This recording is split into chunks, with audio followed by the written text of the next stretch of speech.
Praise Jesus, hallelujah. I hope you're well in the Lord today. I want to welcome you from wherever you could be watching me from. I believe the Lord has been good to you and will continue to be good because the nature of God is faithfulness. His character is always, at the end of the day, he always wins every battles. And in the Bible, we can see that God always have won battles for his people, no matter how long they could have waited upon the Lord. But at the end of the day, God came through for them, and we can read from the Bible that they testified at the end of the day of how great God visited them with a miracle, with the answer of their long time prayer.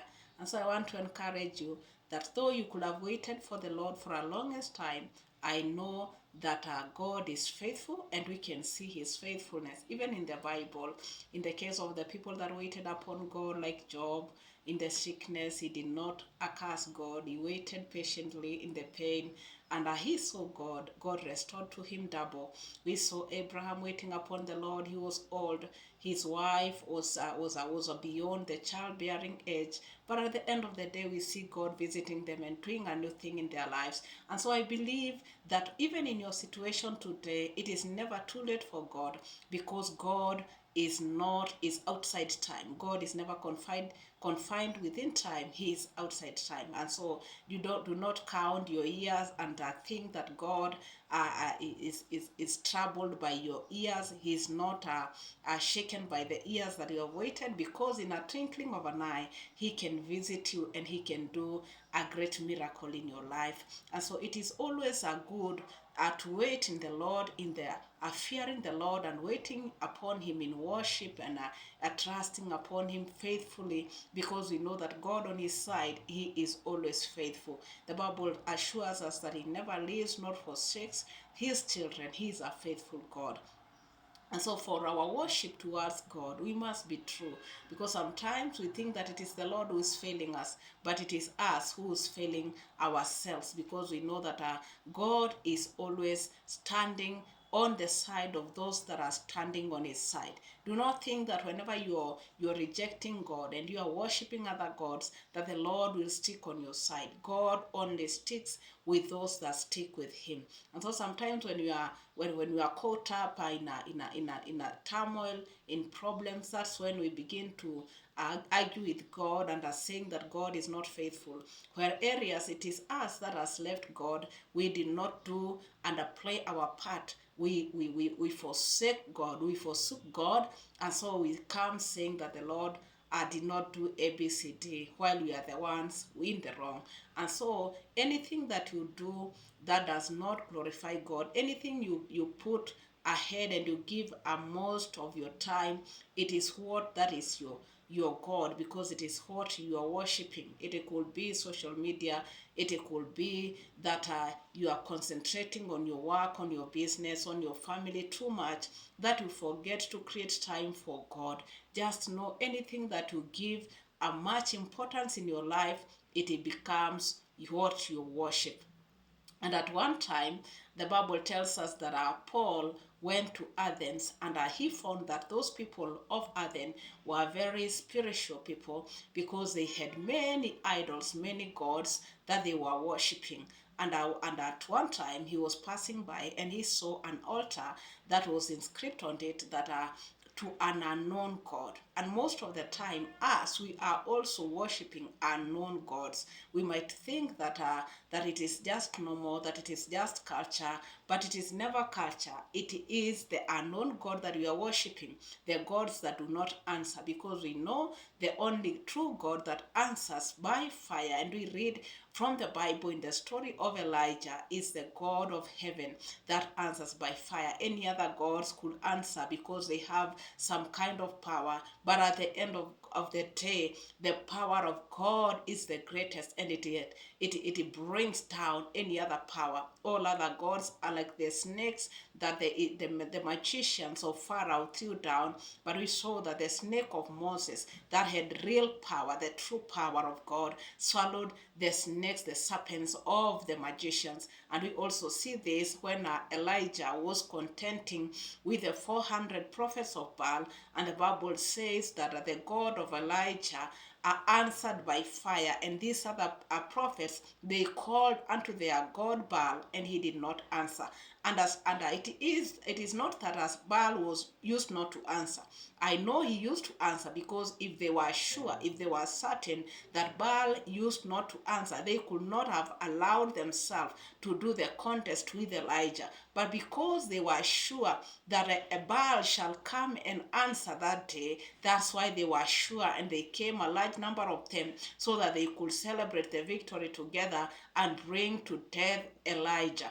But we saw that they called all day, but as long as the God of Elijah was in control that day, Baal could not dare to answer. And so there is no other God who can answer you so well and so powerfully than the God of Elijah, who is the God of heaven, the God of Abraham, Isaac, and Jacob. He is the creator of heaven and earth. He is the true God. He is the one that answers. And it is this God that we should always be committed to, be trusting, and be putting our hope to, because he's God who can never fail you. And so when Paul was walking in Athens, there was this inscription that to the unknown God, and he was asking them, you are ignorant of this fact that you are worshiping a God you do not know. And he introduced his God to the people of Athens, and they believed. And so sometimes there are things that you put ahead of your life, you are giving them priority, and they are not helping you, because though you are in a business that is blooming, you think that the money is good, and it is good, and you think that that money will help you, but money and wealth have some limit of help. There are things, there's help that money cannot bring to your life. There's a limit to where a human being, your wife, even if you're creating time for them, there is a limit or to which they can help you. They are limited. There is a limit to where your friends can help you. If you're not giving God priority in your life, then you should begin giving God priority. Otherwise, you shall be like these people of Athens, who are ignorant to the fact that they were worshiping gods that they did not even know, gods that could not answer, God that could not heal them, gods that could not enable them in anything. There were so many of them in Athens that Paul was wondering how these people could be this ignorant, to be bowing to many gods that were not helpful to them in any way. And so I do not know who your God is today, but what I have come to tell you, that there is a God in heaven, the creator of heaven and earth, and you should give him priority, because when you prioritize God, when you prioritize matters of the kingdom, then God will always come through for you when you are going through a situation which man cannot help, which the doctor cannot help. There is a sickness that can come to your body, and the only one that can take away that sickness is not the doctor, though God uses the doctors to treat. It is only him who can heal. There is something that can come to your life, and you realize that money is not enough. Money is not the solution. Your friends are not solution. Your family is not solution. Your father is not solution. The only one who can become solution at all time, and he does not fail, is God our Father, the creator of the heaven and earth and everything that there is in it. And so prioritize God if you want to make it in this life, and you want to have a peaceful life in this life and in the life to come. Prioritize God. Create time for God. Do not just feel like you're comfortable because you're having the good things of life.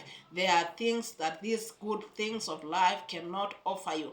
And when we finally come out of this body, you realize that those things were useless. They were nothing, because there's a life that is coming after this. And you realize that if you've wasted this life doing the things that do not help, worshiping the unknown gods, prioritizing the unknown gods like the people of Athens, then you realize that it was all for nothing, it was all useless. And so, what we should do is that we prioritize God and give Him first place in our lives, because we know even when there is no one else who is standing on your side, when there is something that has come as a challenge in your life and you have no friends that are coming through and you have no one who is helping you, then God will always